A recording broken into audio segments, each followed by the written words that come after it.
keep this professional. Your riddle. What has 3 legs in the morning, 2 legs in the afternoon, and 3, wait, okay, no, wait, give me one more moment.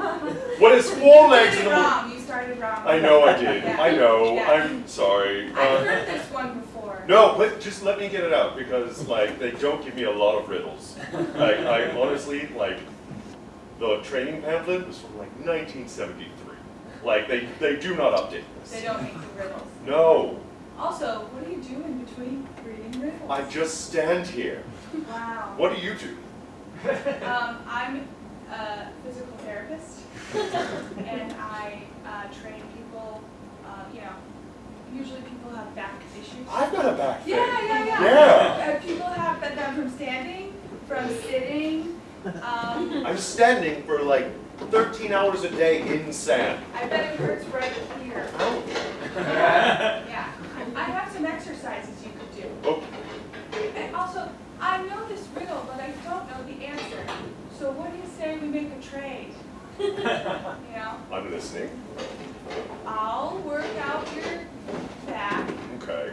and you let me in to capture those Sphinx jewels. You just say jewels, like, they're in the This Sphinx, is a but they... specific kind of jewels, There's the I'm not a royal historian. jewels. I don't, like, I'm just, basically an Egyptian beat leader.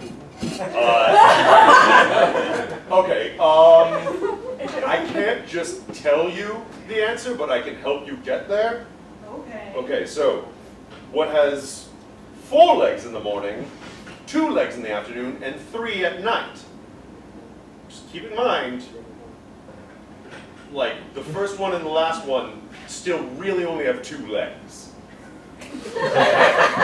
Joyce, hurry up. We're all waiting in the car for your bachelorette party.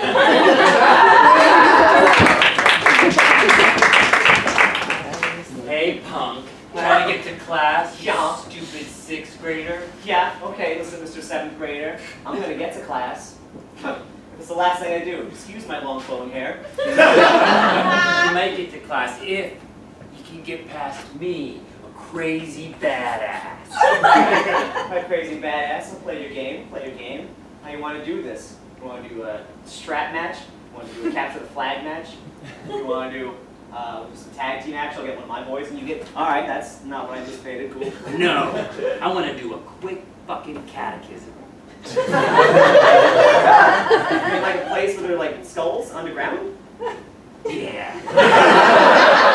I'm kind of new to this Christian stuff. But I'm going to make you do a catechism right here in the hallway. Because you know what? What? Jesus loves you.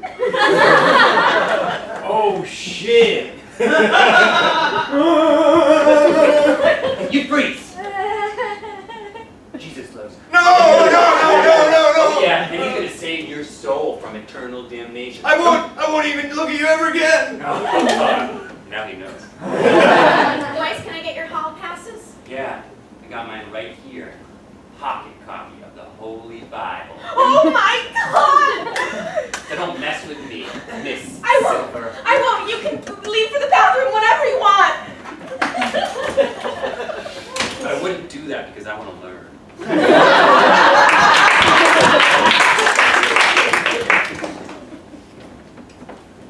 Hi, I would like to buy this one rock star, please. That's it? Yeah, just the one rock star. Really? It's not even what we're known for here. Yeah, I know. I didn't want it pancakes, though. I just want the one rock star, please. Alright. See the size of that? Yes, I do. That's how big my dick is. Swear to God. You know what's also weird? What? You're not the first guy to say that to me. No way, that other guy's lying. My dick's as big as a rock star, and I don't know if anyone else has said it. Really? Yeah. Man, like this new pickup line. No? Interested in all of this? Are you interested in all of this? Only if it's just like this. Yeah, exactly. It's that exact size. I mean, show you, but it'd be inappropriate. There's people trying to eat their pancakes. That's true. So We don't mind. This is that special I have with the front where Little everybody bodega can see area. Yeah. So anyways, Pretend like we're not here. I feel like someone wants an audience. Are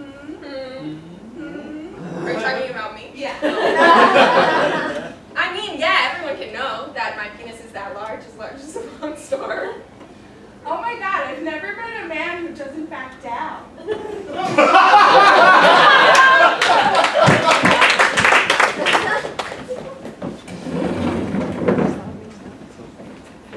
Hey, I know with Johnny Pockets, you're out of the game. You're retired. Yeah. And I wouldn't come back unless it's for the big plan. What? There it is. Whoa, that's a long, big plan. Johnny Pockets, Yeah? I want you to come back so we can steal Bill Gates' family jewels. Oh. Wow. And I've been sitting here in this cave this entire time thinking, oh, man, if there was only a heist in the world that could make use of Johnny Pockets' pockets. I know you wanted to go back to the cave, be away from society, but we want you back. Let me fix my glasses and see who you are.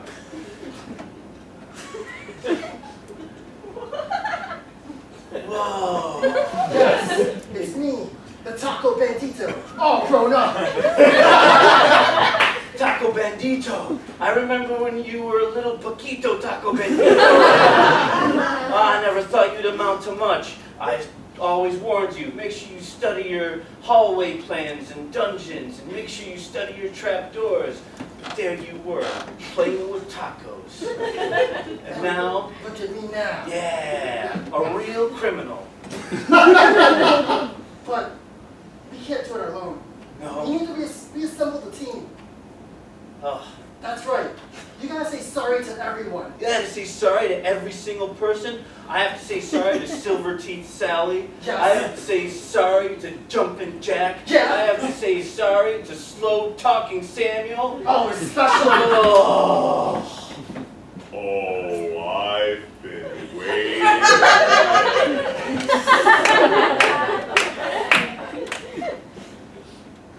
Just say you accept. Hold on. I'm gonna get nice and comfy.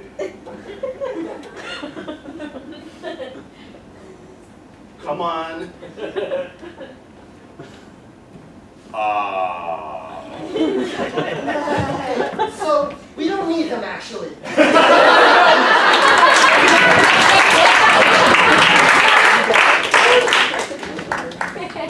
Mrs. Brady, the surgery went great. The surgery went so well. I'm so relieved. Your vocal cords are fixed. You can sing again. You can sing again. No time like the present. Yes, you will be back in the choir in no time. There's one thing. I couldn't pull the scalpel out of your throat. So you might, if you're feeling around it, you might feel a little scalpel sticking out of your throat. Just a little bit. I feel it. You're singing!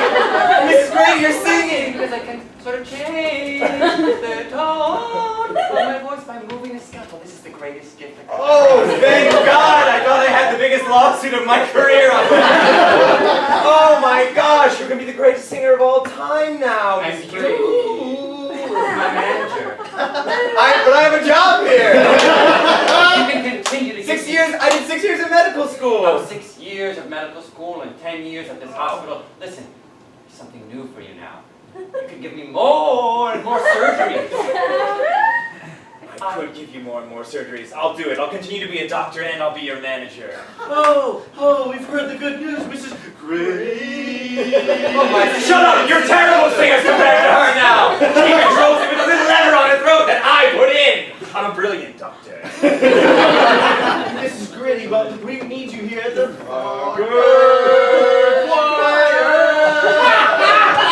Not to be confused with the barbershop quartet. Different things. Something I'm going to have a big to my own. I will too. I will too. Oh, the scalpel. No. Quick, put it back in. I'll figure this out. How did you get it out so easily? I spent hours in the surgery room pulling and tugging. I don't know.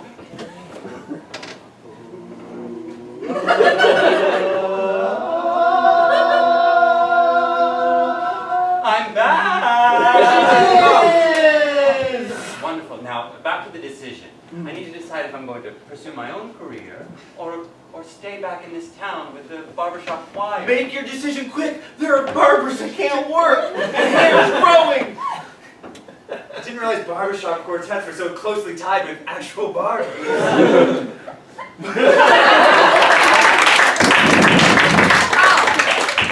Ladies and gentlemen, Charles Graham.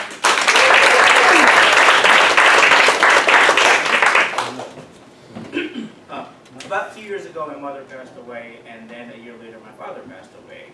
So naturally, I'm doing okay. That's what everybody wants you to say. I'm fine. Everything's great. Are you okay? Because if you're not okay, then I'm not okay, and I just want to be okay. I've always been what one might call an oversharer, but when news of my mother's death got onto Facebook before I was ready for it, it really hit me hard. I wasn't ready to deal with people. It ranged from friends and family who I wasn't ready to talk to on the one extreme to acquaintances who displayed what I would call empathy theater on the other. The thing is that when my mom passed away, I didn't know what to feel. I was in shock, even though it wasn't a surprise. I was so busy all the time that I didn't have time to grieve. And then once I finally got time on my hands, it hit me like a ton of bricks, and I just became angry at the world. I walked around with a sense of self-righteousness because to me, no one understood how I felt. And when you get to that point in your life, you just realize how big a deal people make about the smallest things. I remember my many trips to the ER with my dad, and I was always baffled at how calm everyone was. These are people who deal with life and death in such an empathetic and human way, and they manage to keep their shit together. It's something to aspire to for sure. And all the times in the hospital never bothered me at the time. I mean, they did, but it was part of my life. My dad went to the hospital so much that my mom and I would joke about it. She would call me and say, your father had another lovely ride in fire rescue. Sometimes I wouldn't even go to visit him right away if I already had plans. It was just another day. But when my mom was gone, it was different. All the drama that I went through was very serious, and I didn't have anyone to laugh about it with. I was handling it mostly on my own at the time, and at the time, that was just my life. I didn't realize how absurd it was because I had to deal with it. And I felt like I had to be strong for everybody. But when my dad died, that's when it all hit me, trauma, or what I like to call it, the T word. I never wanted to allow myself to admit that I went through some pretty horrible things. The first month or two after that were actually okay. When you're a caretaker for a long time, you lose your identity in that, and when you don't have to do that anymore, you try to move on with your life. You go out and catch up on old things that you missed because that's what they wanted you to do. It sounds trite, but your parents want you to be happy, especially when it's gone. When the grief finally hit me, I felt depressed, powerless, and alone. I wanted to control anything and everything. Menial tasks at work became existential crisis because I wanted something, anything to be under my control. My parents might be dead, but I'm gonna slay the cover sheet of my TBS reports. And at times like this, you actually need people if you don't know how to reach out. I started to feel physical stress. Sometimes I felt like a 500-pound man was sitting on my chest. And then come the flashbacks, and at the time, I had no crisis to keep my mind off of it. And I didn't have anyone to share it with, and I started to drink almost every day to cope it all, which is probably never a good idea for anyone. It made the temporary pain go away, and I could feel the weight off my chest, but it made me feel more powerless and more alone. I'm better now, but when I drank to escape my problem, it just became an even more sad and depressed mess. Christmas time was really hard for me, and I know that I should have expected it. It's a lot different when you go through it. I didn't get a tree or decorations to go to any ugly sweater parties because I just wanted to get through it. The time leading up to it was horrible, but I got to spend Christmas Eve with my family and Christmas with my friends, and that was really all I could ever ask for. It made me feel a lot better, just surrounded by so much love. Before I hit the road for Christmas morning, I found old letters my mom sent to her mother while she was in the Peace Corps of the Dominican Republic. The first one I saw was during the Revolution, where she was assuring her mother that she was safe and sound in a nice hotel in San Domingo with Marines there guarding them. This is the same woman who would get freaked out if I didn't return her phone call in a few hours when I lived 10 minutes away. Other highlights include her buying the Madonna head, a Madonna head for $30 by a Haitian artist named Roger Francois, which I assume is the bust that's actually on my mantle. Her travels in the U.S. and Latin America, her getting tear gas, her living tutors now from a whorehouse, and her general thoughts on politics and the best way to deal with helping people. Needless to say, my mom was woke as fuck. I laughed and I cried, but it was the best Christmas present I ever gotten. Little memories of people who you love help because you need to keep those memories alive. It makes you happy and sad all at the same time. That's why I decided to go back to the Bahamas when I knew a hurricane was going to hit, because I wanted to go to our timeshare and spend time with the people who knew them at their best. I also took my first trip to Europe to see my father's good friend in France. The terrorist attacks in the Champs-Élysées happened when I was in Paris, so needless to say, I'm probably not your best international traveler. I had so much fun in Paris, and it made me extremely emotional that it made me question what I wanted to do with the rest of my life. I sat on the steps of the Trocadero, looking at amazing street performers, and the Eiffel Tower was on my right, and I started to cry.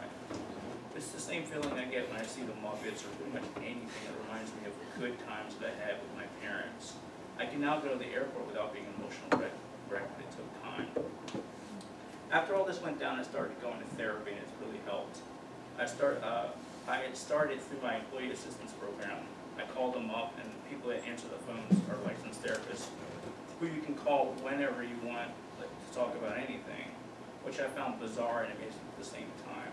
They helped me find a therapist, and I got a few free sessions out of the deal. When I first started going, I mainly talked about grief and normal parent issues that everyone goes through, especially after losing them.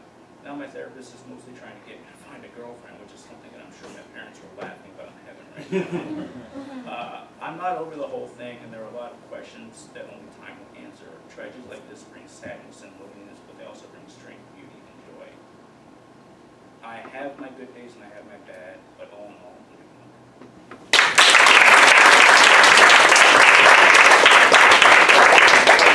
Sweetheart, just remember, you gotta cover the beefaroni or it's gonna get all over the microwave. Okay? Fire! Alright, yeah, well that's so, did you get an A on your spelling test? I Oh my did. God. Oh my God. I'm so proud of you. I'm so proud of you. Hold on, I gotta load another mortar. Hold on just a second, Dad, I wish you weren't firing mortars and were here making me beefaroni. I know, but I gotta protect democracy. You know how that works. Hey. And we wouldn't have beefaroni without democracy, as you always say. As I always say, on every single birthday card. Alright, son, I'm gonna put it on, you can get real loud. Fire! You still there? Still there, champ? Dad, where did you go? It's freaking Bluetooth. Come on. Hey, you here? You got me? There you are. Okay. Hey. Dinner's done. So, you remember your I before E's? I'm so proud of you.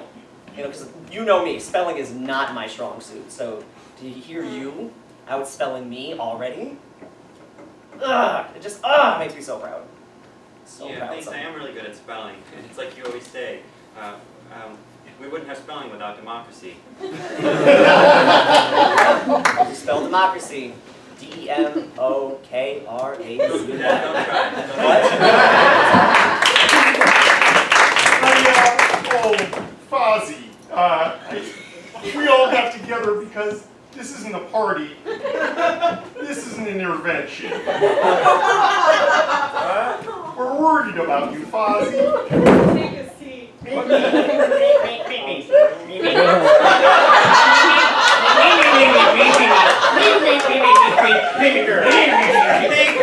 Beaker! What problem could you possibly have with me? No problem with you. Animals, see you have problems.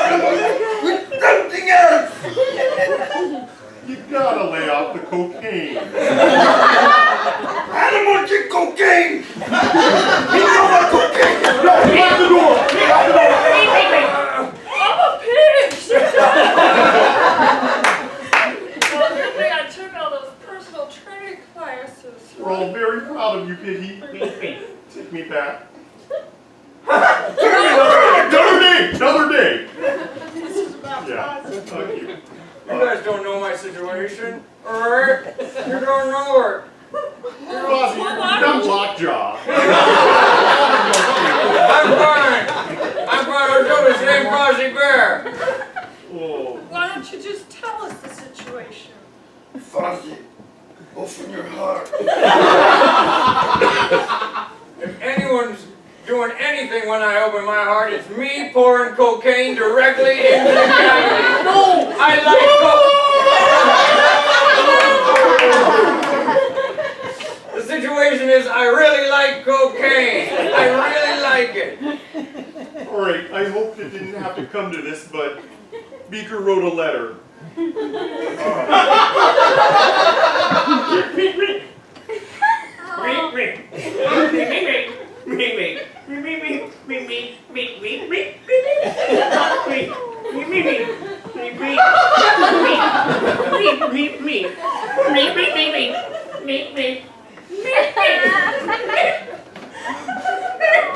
Got this.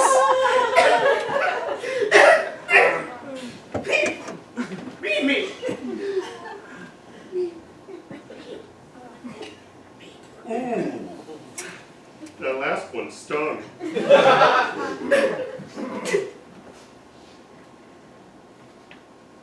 Jim Henson has something for you.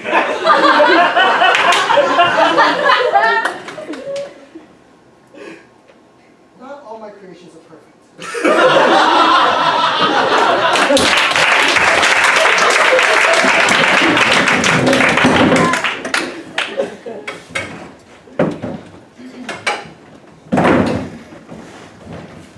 I'll admit I'm not the best travel companion. Ugh. Oh, well, we don't have to talk. Okay. Did you read the how to get out if it crashes? You know what? I actually fly a lot, so I don't really get nervous on planes or anything. Yeah, I'm just gonna read my In Touch. I always read it. I read it every time. Yeah, I like to know, you know. You have a fear of flying then? No fear of crashing, you know. I mean, it could I mean, anything could happen, but that can't stop you from living your life. You know what I No, mean? of course Yeah. not. I'm still gonna go to Rome. Gonna, you know, eat, pray, love. My eat part. Ladies, can I get some beverage from the car? Yes. I'll just have a water, please. I'd like, I'm having a lot of cravings. Could you just whip something up for me? With like a suicide, you know? Yeah. That's what they call when you put everything in a cup. Oh, I shouldn't have brought that up. I shouldn't have said that. No, a lot of people on the flights tend to bring up suicide. Really? Why It's a is very that? terrifying thing to fly. That seems like not what you should say. There are so many dangers, the plane could go down. What the fuck are you saying? I mean, she's trained. She knows. Sweetie, I'm you know? trained. I know all about this. It's the captain's first flight. She must be with her. Ladies and gentlemen, this is your captain speaking.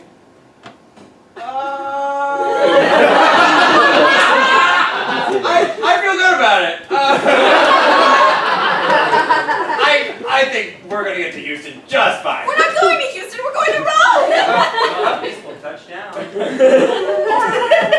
Whenever you get a chance, I'll take that drink with everything in it. You might as well give me one too. Yeah. I gotta go to the back bar. What was your biggest dream in life? Let's just talk about it. Okay, you don't need to hold it.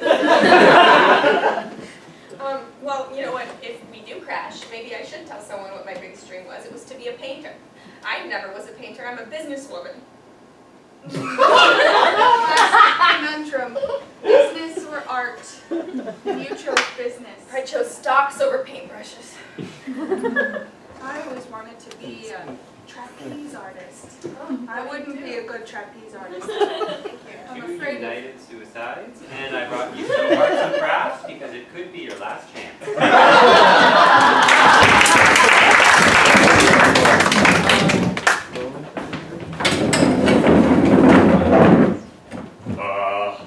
First job interview in a while, so bear with me. As you can see, I only have one other credit, I guarded a sphinx, but I have many special skills. Tell me a riddle!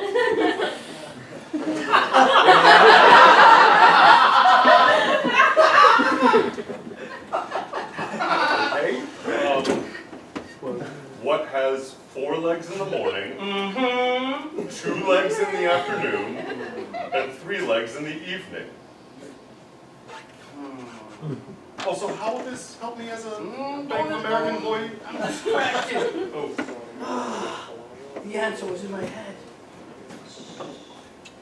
I am sweating. Listen, Yeah. you're hired. These kindergartners are no joke. Oh, Okay? They can break into the teacher's lounge at any time. Hmm? Do you hear me? guard it with my life then. Yeah, okay, yes. Okay. All right. Is it smart to have a Bank of America connected to a preschool? What? Yes, it's very smart. All right, just wondering. What do you want, a Wells Fargo? Okay, I'm not. I will keep the teacher's lounge protected. Keep the kindergartners out. I will keep the kindergartners out. I don't know why they would even want to go into the teacher's lounge. It sounds like. Hey, I'm a teacher. What's up? Huh, I know. You want Prove it. ID. Yeah. This is real. This is on construction paper. And it just says real ID. No, it's a real ID. And I find your trench coat very suspicious. What are you talking about? What? Why is your torso 4 times as long as your arms? James, there's a girl in the hallway that fell down. She's not breathing. I think we need to run and go help her. This feels like a trick. And honestly, it's not my job. You should probably go to the nurse.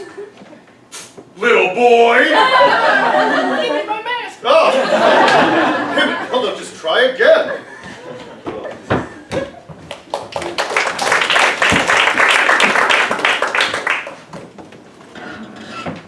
Ladies and gentlemen, Casey Rosengren!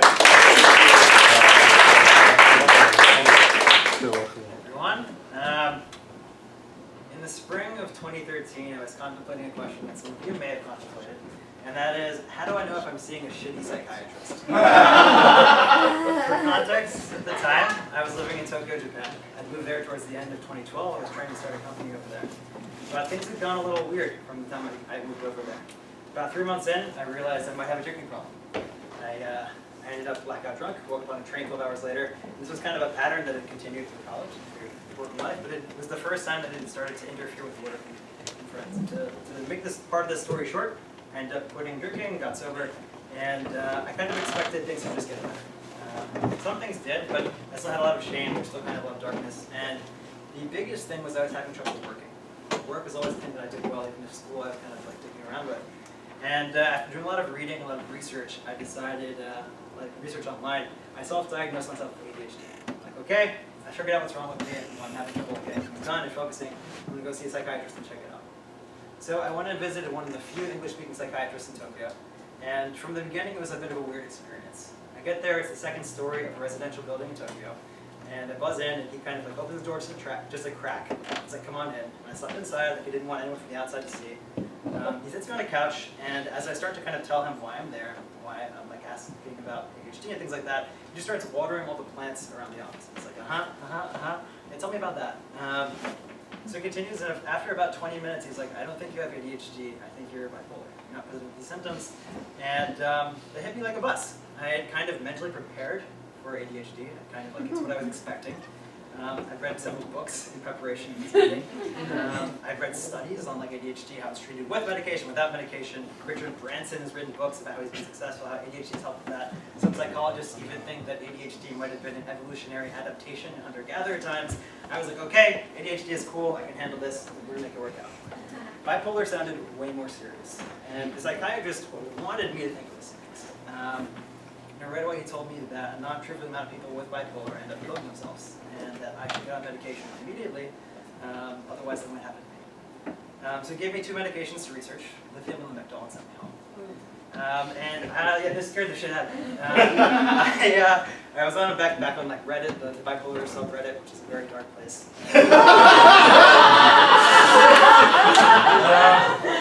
Yeah, and I just started doing this research, and it was like, there were lots of studies on the mental health game, and a lot of them were for like 8 to 12 week studies. But I was 21 at the time, and if I started taking these drugs, they're the kind of drugs that you don't stop taking. So I've been on them for 20, 30, 40, 20, 50 years, but I live a long life.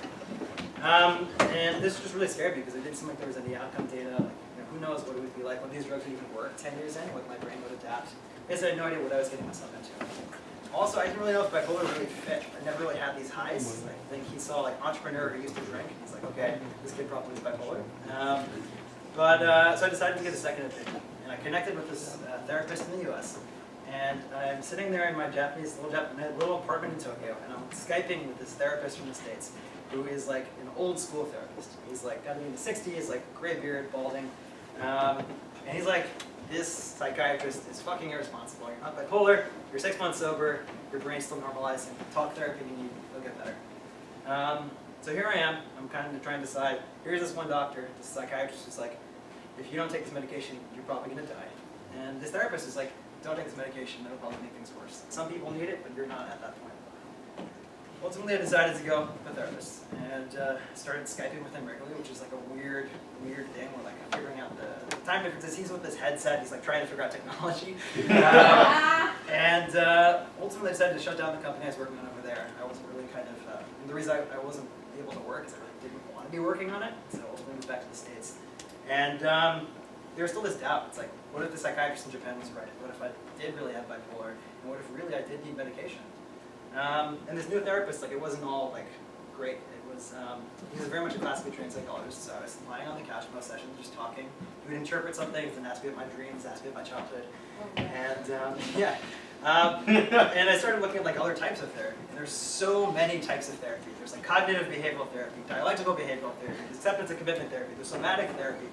There are all these types of things. I'm like, I have no idea how to make this decision. But I felt like I was getting something out of the therapy, so I just kept going.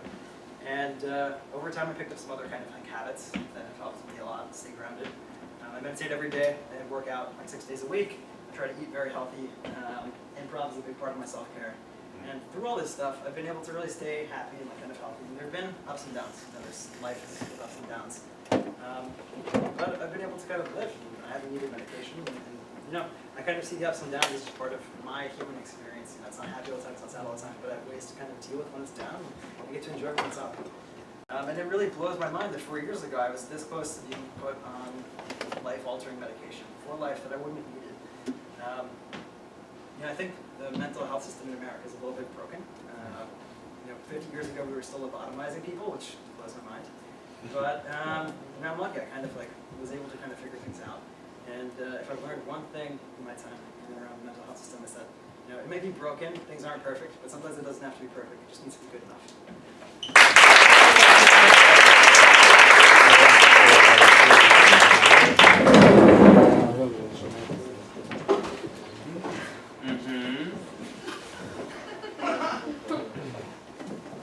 So yeah, I beat a guy up. I don't usually act like that. I beat a guy up outside of a bar. That's not normally my type of. You're saying affirmative when I'm not saying anything.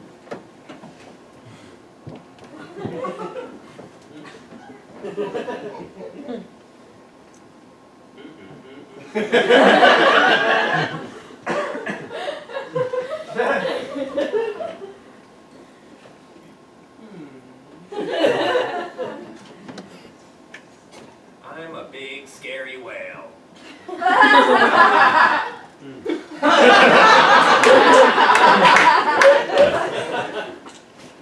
My penis is the size of a rock star.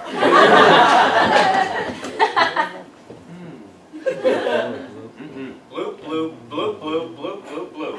Bloop, bloop, bloop.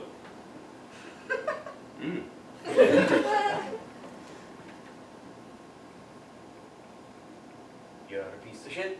You're a piece of shit. You're a piece of shit. Fuck you, fuck you, fuck you, fuck you, fuck you, fuck you, fuck you, fuck you. We heard you from the streets.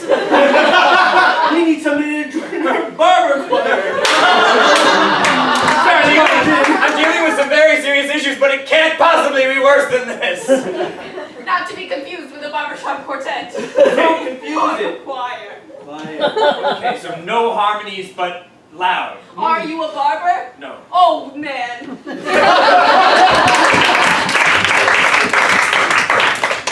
All right, crew.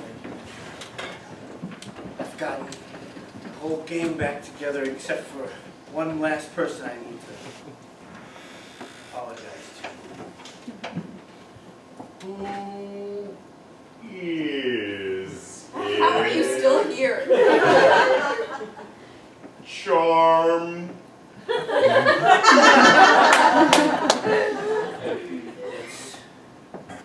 Miss Piggy. Oh! She's the key to this entire thing. She gets us into Bill Gates' mansion, gets those jewels into all my pockets. Johnny Pockets, all the pockets. You can do it. Go out there. Find her. Stop. Alright. Miss Piggy, Yes? it's me, Johnny Pockets. No, I don't want to talk to you. I'm busy working out. I've come to make amends. I've come to make amends for my terrible behavior. Well, please tell me what it is you did again, because I've forgotten all about you. Through all the working out I've been doing. You don't have to continue to work out to forget about this. It's very important to me. And also, you fucked me up. It's Ingrid Chiggy and found a Chiggy. I did fuck you up. I'm sorry. I left you hanging there for it on that.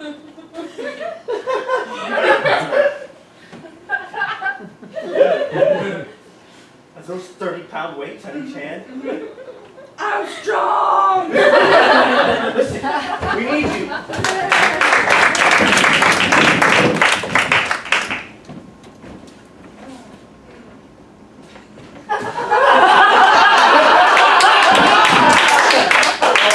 Sorry, I have this friend, and she came in, and now she sings even better than before. And I was hoping you could like do something like that to me, so I'm having some, bad luck in life. Well, I'd love to, but I've actually left the doctor industry to become her manager, fortunately. Well then, manage me. I'm talented. Right, I guess I am a manager I now. did make this appointment with you. I forgot to take down my ZocDoc page, and I've been forced to come in every fucking day. Oh, all right. Well, if you'd like me to stab you in the throat with a scalpel and then manage your music career, I'd be happy to do it. I think I still have the chops. Please do. Should I keep my hands up like? You did that voluntarily. I feel like I'm under arrest. I don't know. No, I'm just about to stab you in the throat with a scalpel and then manage your music career. So she just kicked you right out of the bachelorette party?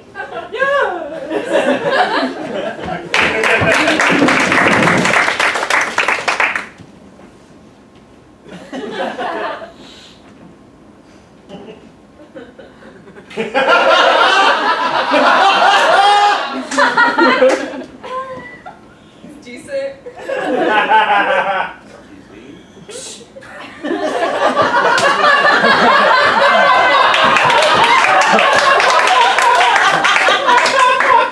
Now I have no dick.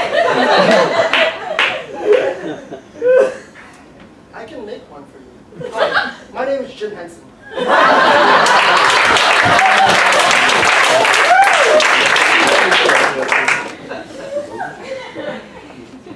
Julie, just relax and have fun at your bachelor party, all right? Stop trying to find jewels in spices, all right? We're here, we're in Egypt, it's hot, it's dangerous, we're having fun. We don't want to just wait in the car. We're in Egypt. Okay, she's like, I was really close, I just had to answer that riddle.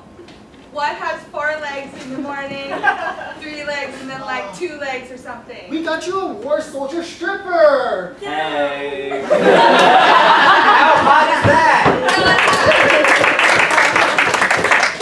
Hey, you stupid Egyptian beef eater. I want to get into the teacher's lounge, right? You seem both Christian and bad. Yeah.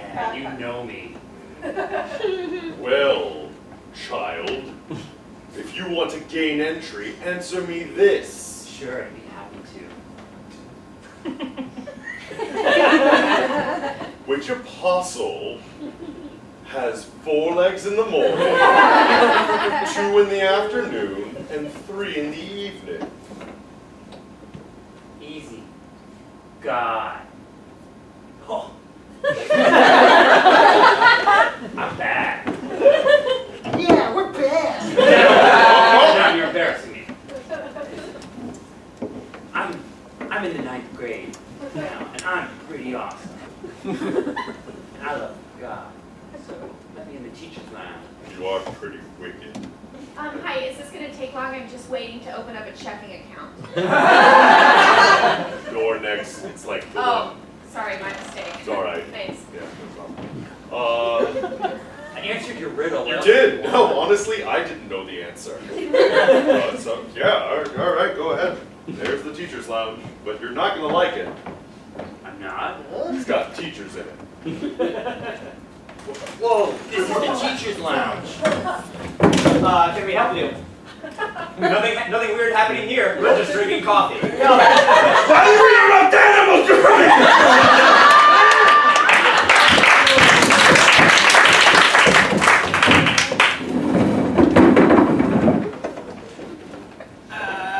Ladies and gentlemen Of the jury.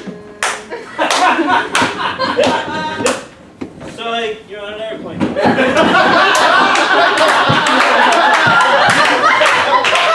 may have heard over the intercom, I'm feeling a little not confident about our flight to Houston, so I'm handing it over to the rapper Dr. Dre, who's been my co-pilot this whole time. He might have a better chance.